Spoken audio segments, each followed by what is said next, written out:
Hi, I'm Gary, and this is episode 115 of EV Musings, a podcast about renewables, electric vehicles, and things that are interesting to electric vehicle owners. On the show today, we'll be looking at an update on an episode we did last season where we talked about charging hubs. This season of the podcast is sponsored by ZapMap. Before we start, I wanted to wish everyone a happy new year. Lots of plans for this year, including some great guests for episode 120, the roundtable, and more about that maybe next week. Maybe the week after.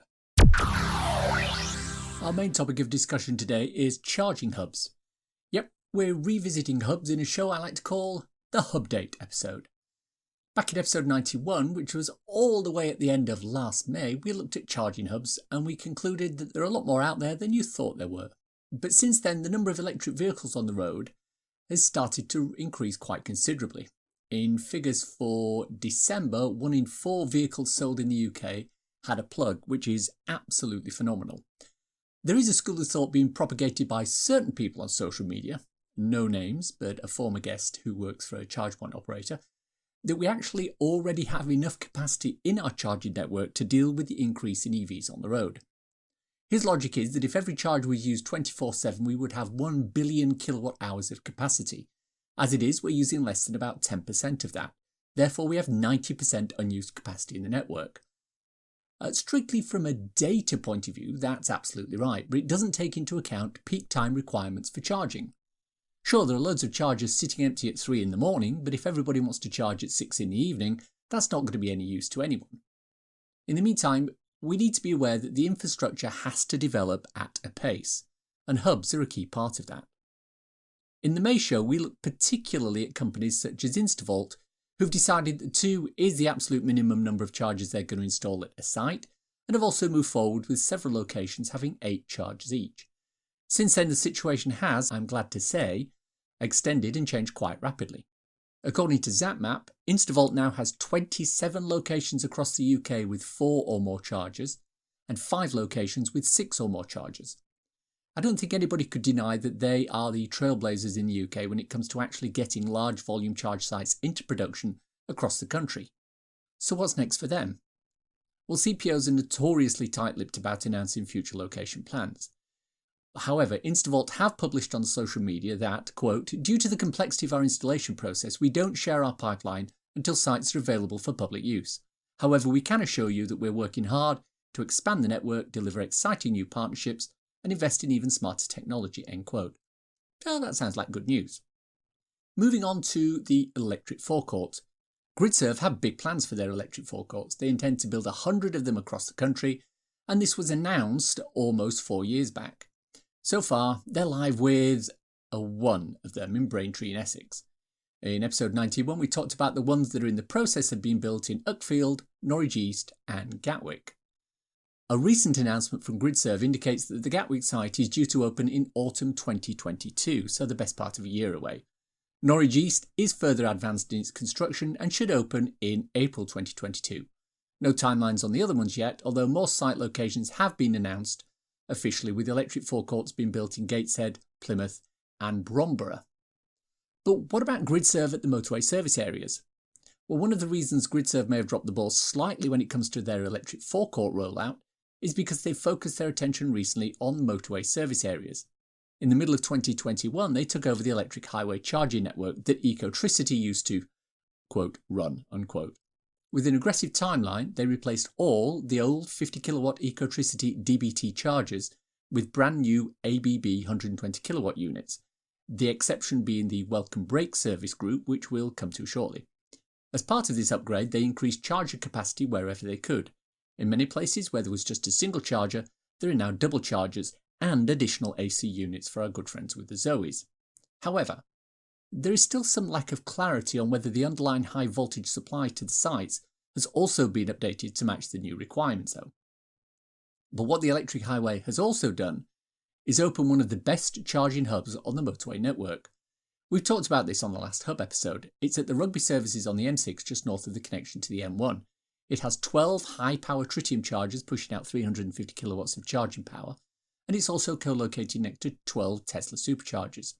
At 30 pence a kilowatt hour, it's also extremely competitively priced. Plans have been announced, however, for the opening of some of the other electric highway hubs, which are similar to Rugby. Work is underway on hubs at motorway service areas in Swansea, Heston West, Severn View, Wetherby, Burton in Kendal, Exeter, Woolly Edge North and southbound, Thurrock, Lee Delamere westbound, and Reading West. Later on this year should see the start of hubs in Reading East, Grantham North, Scotch Corner, Washington North and southbound, Cornwall services, Annandale, Magor, Rownhams North, Durham, Watford Gap North and southbound, Northampton North and southbound, and Strensham North and southbound. And each of these will have between 6 and 12 350 kilowatt ultra high power chargers. As mentioned earlier though, the Welcome Break chain of motorway service areas has not had their chargers upgraded. Once again, the CPOs are tight-lipped about why this is the case. It is rumoured that Welcome Break are going to go independent and add their own chargers at their service areas. And this was somewhat confirmed by a planning application for one Welcome Break motorway service area, where the document showed new chargers being installed next to, quote, current suppliers' units, end quote. Make of that what you will. In the meantime, Welcome Break is stuck with a chain of old, unreliable and slow DBT chargers from the Ecotricity era. What about MFG? When we first looked at hubs in episode 91, MFG were the new kid on the block. They have 3 locations which were deemed to be hubs, and at the time of recording, January 2022, they have 17 locations with 4 or more units, 12 of which are within the M25. Their plans are proceeding apace, however. They've committed to having 40 sites live by the end of 2021 with 200 ultra-high power chargers. They've missed this target, but I have a level of confidence that they'll keep pushing forward as quickly as they can. MFG are either adding these hubs to existing petrol stations or, as is the case in the location in Stretford, taking a disused petrol station currently acting as a car wash and replacing the petrol pumps with charge units. Their plans are impressive, and so far they appear to be delivering on what they promised, albeit a little slower than the original timeline. I'll put a link in the show notes to a video I took when visiting the newly opened MFG hub in Putney. In short, very impressive. One of our favourite charging companies is Osprey Charging, and when we chatted about them in the previous episode, they had very few sites with more than 2 chargers anywhere. In fact, other than the hub at Stratford, the only location with more than 2 rapids is the Lidl in High Wycombe, a site I used about 6 weeks ago as it happens, and that has 3 of their 50 kilowatt units. But again, that is about to change. They've recently opened a new hub in Wolverhampton, and what makes this hub so special is that it uses the state-of-the-art charging technology from Kempower. The thing that sets Kempower apart from other companies is the way in which it allocates power across the units. Traditional chargers have controllers in the chargers themselves that manage the charge at that unit. If you add more controllers to the unit, you can charge at a higher power rating, 50 kilowatts, 120 kilowatts, 350 kilowatts, etc. But if you have 3 of these units all using 350 kilowatts on a site, the power is restricted to the individual charge units. With Kempower, the power is allocated at the site level, not the charger level. If you have 4 chargers on a site that can allocate 1 megawatt of power, then this will be split across the 4 chargers as each charger requires it. If only 2 units are being used, both chargers will get maximum power. If a 3rd charger is brought online, the charge will allocate across the 3 of them. But when one car gets close to being full and the power it needs drops, the excess power is then split across the other units rather than lying unused in one charger. And what this means is that these units are far more useful than other systems when it comes to providing the maximum power for all cars at all times. It also means you can stick something slow like a Mazda MX-30 pulling 34 kilowatts average on one of these units, and it won't affect how much power an Ioniq 5 or a Porsche Taycan are getting on adjacent chargers. Osprey are looking to add 150 of these sites across the country. Each one will have up to 12 150 to 175 kilowatt chargers installed at each location. Other than the Wolverhampton site, which is now live, other sites are under construction in Banbury on the M40, Suffolk on the A14, Essex on the A127, Glasgow on the M8, East Lothian on the A1, Birmingham on the M6, Croydon on the A23, Crewe on the A534, and Brackley on the A43. Ultimately, the plan is to have 150 hubs open within 4 years. Ian Johnson from Osprey Charging has agreed to come on the show next season to give us an update on these hubs and answer all your questions about charge point operators and what Osprey are doing to help EV uptake. One area we mentioned briefly in the May Hub episode was Oxford. They're one of the low emission cities that have been funded by OZEV, the Office of Zero Emission Vehicles, and they've decided that a lot of their OZEV grant is going to go into adding charging facilities at the park and ride locations they have. If you've never been to Oxford, let me explain. Traffic in the centre of the city is restricted wherever possible to either public transport or bicycles. With a large student population, bicycles are obviously a big thing there. And in order to accommodate this, Oxford has built a large number of park and ride car parks near the outer edges of the city. You drop your car in there, jump on a regular cheap bus, and it drops you literally in the middle of the city. Keep a hold of your ticket, and you can jump on another bus to take you back to the park and ride car parks at the end of the day. Now, I've visited Oxford many times, usually for work, and I've stopped in at several of the park and ride locations. Without exception, they're all perfectly well suited for someone to add in a charging hub. And of course, with a park and ride facility, the idea is that you install destination charging rather than rapid charging. In theory, you're there pretty much all day when you go, so you don't need a car sitting on a rapid charger for several hours while you work your way through the Radcliffe Camera or the Bodleian Library. And that's what Oxford have done. Initially, in the Redbridge Park and Ride, plans have been approved to install several rows of 7 and 22 kilowatt chargers. These are destination chargers and are useful for anyone wanting to park up for quite a while and come back to a full car. But, and here's where the genius of this setup comes in, they've also added both Tesla superchargers and some high-powered rapid units at the same location. The reason this is genius is because, by definition, the park and ride locations are close to high traffic areas. They're generally around the Ring Road and near the A34 in Oxford. And what this means is that you can get to them with a relatively short detour from the main trunk roads. So they work really well as en route rapid chargers. Heading from Southampton to Wolverhampton? Drop in at Redbridge as you pass by Oxford. There will initially be 10 Fastned chargers with up to 300 kilowatts of power. As demand grows, Fastned will add at least a further 4. 16 Gamma energy chargers with between 7 and 22 kilowatts of power will be available, alongside 12 250 kilowatt Tesla superchargers. The Oxford Super Hub is one of 40 similar sites planned by a company called Pivot Power across the UK to help deliver infrastructure. Now, I've deliberately not talked about the elephant in the room so far, BP Pulse. For all intents and purposes, they were the ones who pioneered the hub concept with the Milton Keynes Coachway 8-unit hub.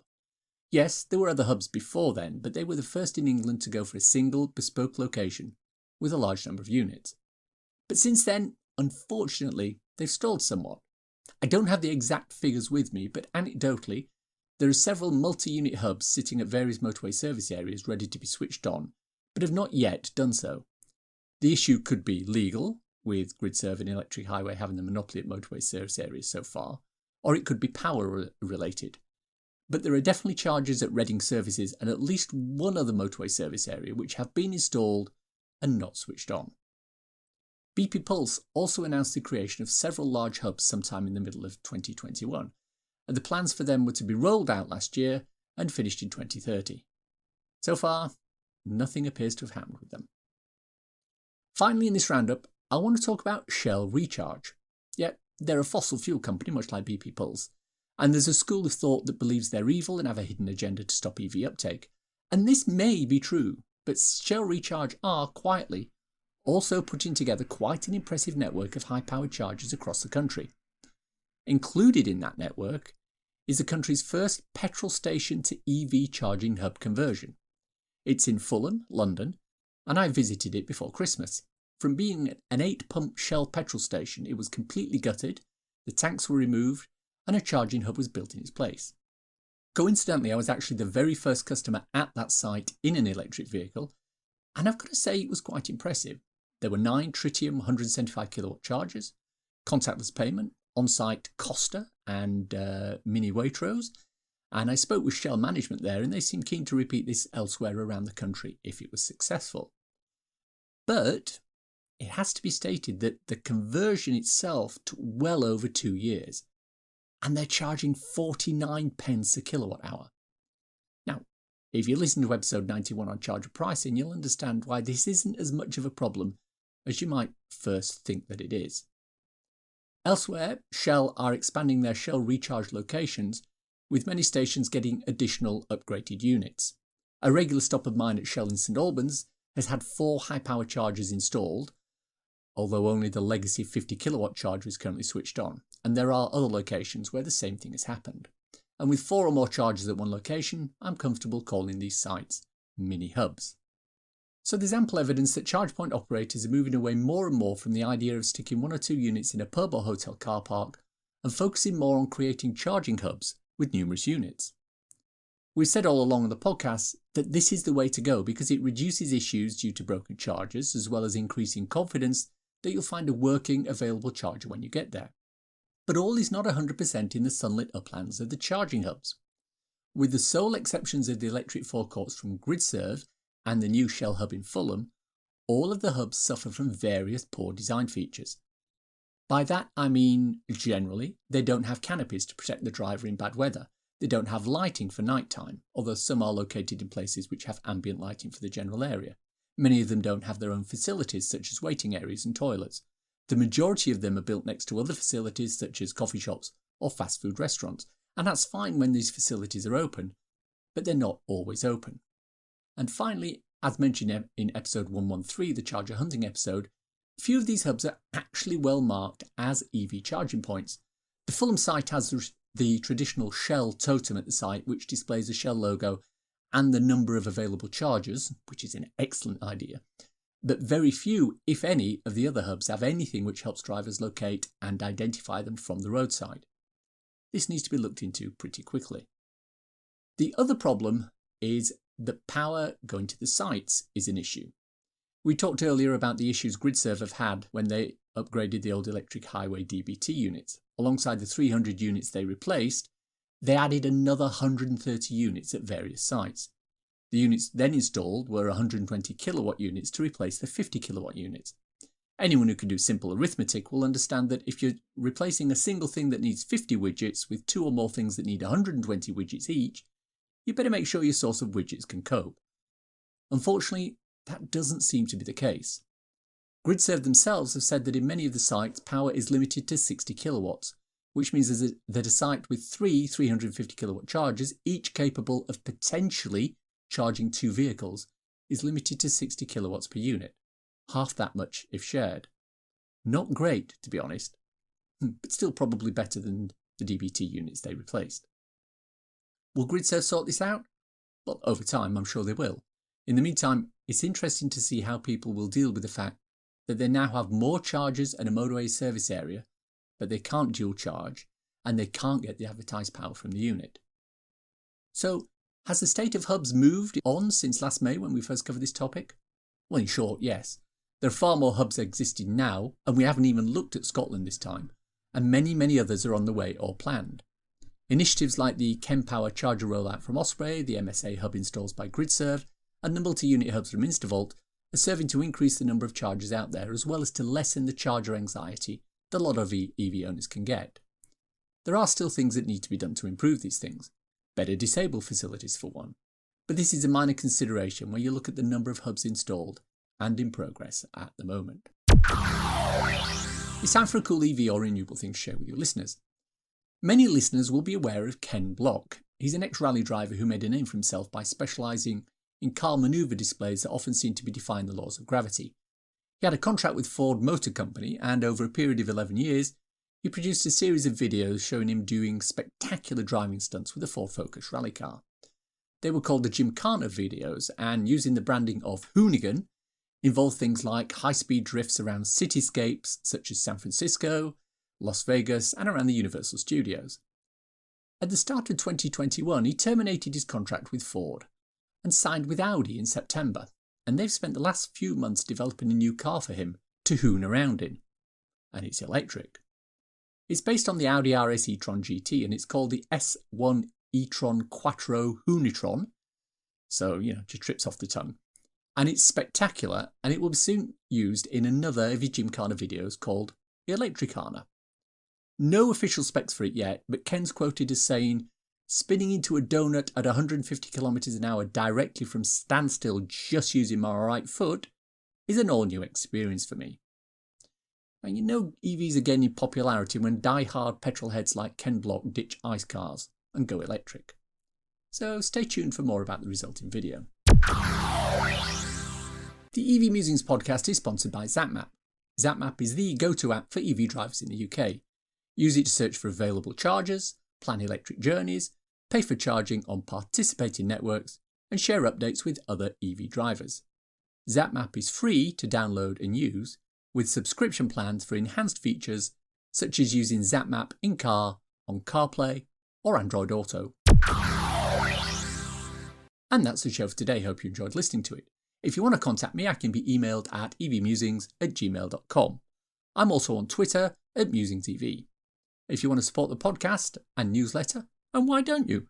Please consider contributing to becoming an EV Musings patron. There's a link in the show notes. If you don't want to sign up for something on a monthly basis, why not buy me a coffee? Go to ko-fi.com/evmusings, that's coffee.com/evmusings, and you can do just that. It also takes that fantastic Apple Pay too.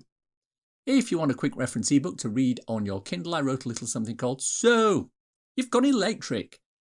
It's available on Amazon worldwide for the measly sum of 99p or equivalent, and it's a great little introduction to living with an electric car. Please check it out. Links for everything we've talked about in the podcast today are in the description. If you enjoyed this podcast, please subscribe. It's available on iTunes or wherever you get your podcasts. Please leave a review as it helps raise visibility and extend our reach in search engines. If you've reached this part of the podcast and are still listening, thank you. Why not let me know you've got to this point by tweeting me at MusingsEV with the words hubba hubba, hashtag if you know you know, nothing else. Thanks as always to my co-founder Simon. Happy New Year to you, Simon. Thanks for listening. Bye-bye.